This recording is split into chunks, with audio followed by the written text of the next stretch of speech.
So we are now on our way to the Behistun relief, and we got our taxi driver and Hassan up in the front. So we have finally made it to Behistun. We are going to be heading towards that way to see the Behistun inscription from Darius the Great. So again, we are walking here towards the Behistun inscription. We're in western Iran, and at first glance when we get up here, it might look like the inscription is just like any other carving on a rock face, any of these inscriptions you see in Iran. But this site is one of the most important discoveries for both history and for Christians. Carved nearly 2,500 years ago under Darius the Great, this trilingual inscription, which was written in Old Persian, Elamite, and Babylonian, became the key that unlocked the forgotten language of cuneiform. And once cuneiform could be read, the ancient world of the Bible began to come alive in a whole new way. For example, the records of Nebuchadnezzar II confirm the Babylonian conquest of Judah and the exile we read about in 2 Kings and in Daniel. The Cyrus cylinder aligns with Ezra's account of Cyrus the Great allowing the Jewish people to return and rebuild the temple. The annals of Sennacherib describe his siege of Jerusalem, matching 2 Kings 18 and 19, where God delivers the city. Tablets from Mari and Nuzi reveal cultural customs that mirror the world of Abraham and the patriarchs.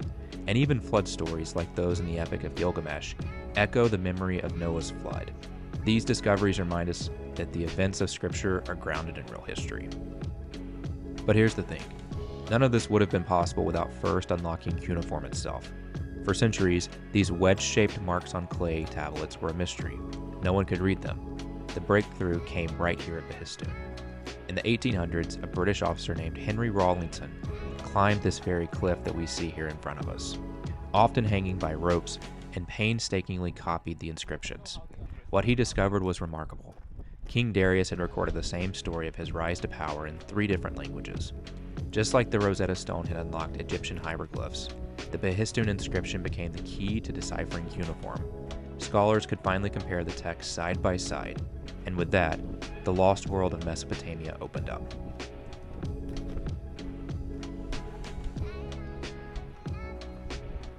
So we are here at the base of Mount Behistun. We are about to follow this group of young people. In front of us, there's a little pond here over to the right, which we will come back to in a minute. There's a couple other sites here that are cool to see too, but the main attraction is the Behistun inscription. We're going to take these steps right here in front of us, and we're going to go all the way up to the very top right below the inscription itself. You can see right up there just a glimpse that it is covered with scaffolding, but we're still going to get up as close as we can to the inscription.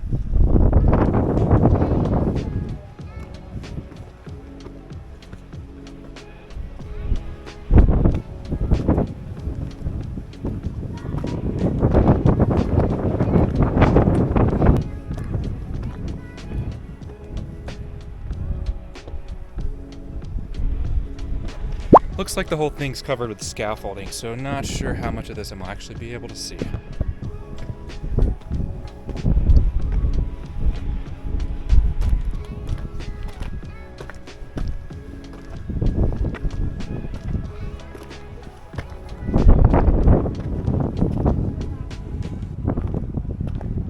Yeah, probably not going to be able to see much of anything.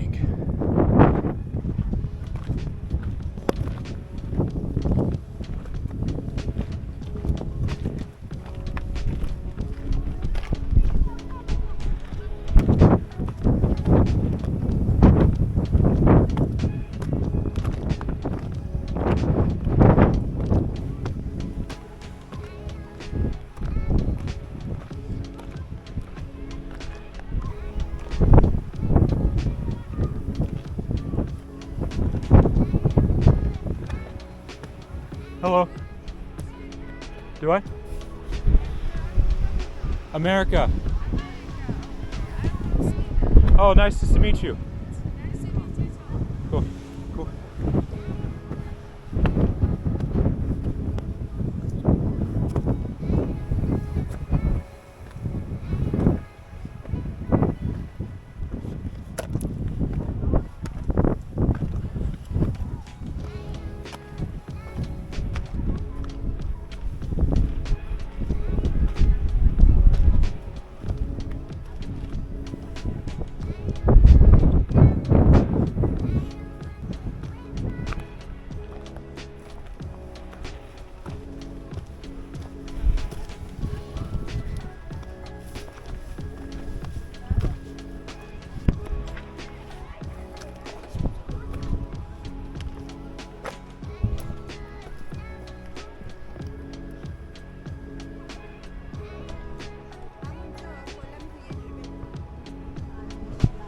such a bummer.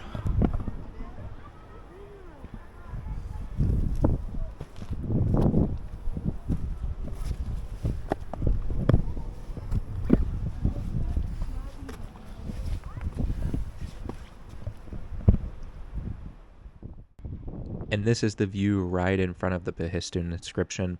If anything, even though you're not able to see the inscription from below, it is worth coming up to this point just to see the view right here that you see. And I would have to say that Behistun, of all the places I got to see across Western Iran, Behistun was probably my favorite place of them all.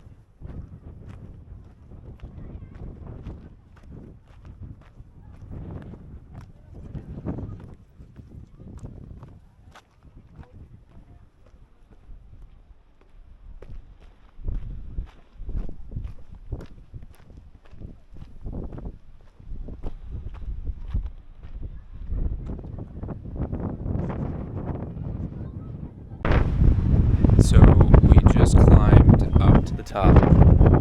Up there, we could not see the Behistun inscription, but you can see a good chunk of it from down here. And I will put up a picture of this inscription. And so, really cool being here. And I'm just ecstatic right now. We've got a few more things to see, but this, in my opinion, is the coolest thing here.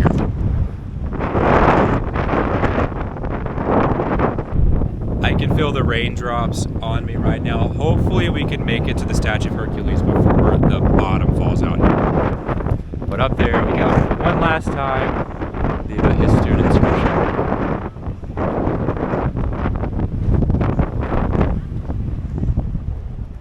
The Behistun site has so much more to explore than most people realize. It's got rock carvings, reliefs, and layers of history scattered across the mountain.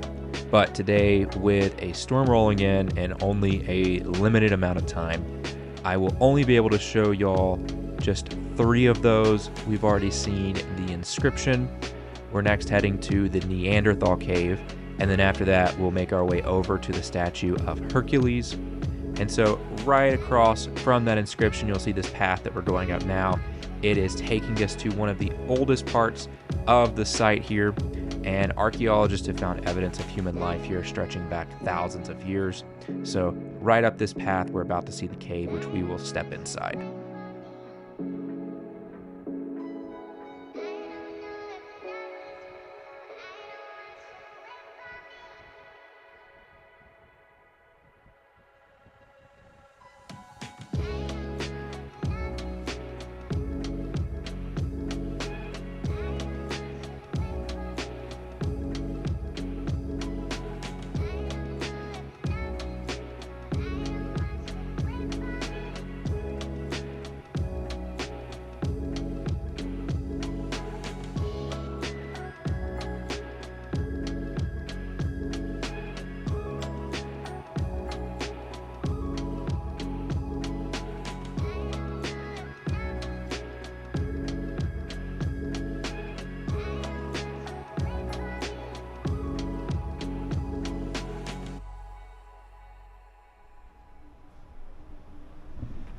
So yeah, the sign over there said in 1949 they found the Neanderthal remains here.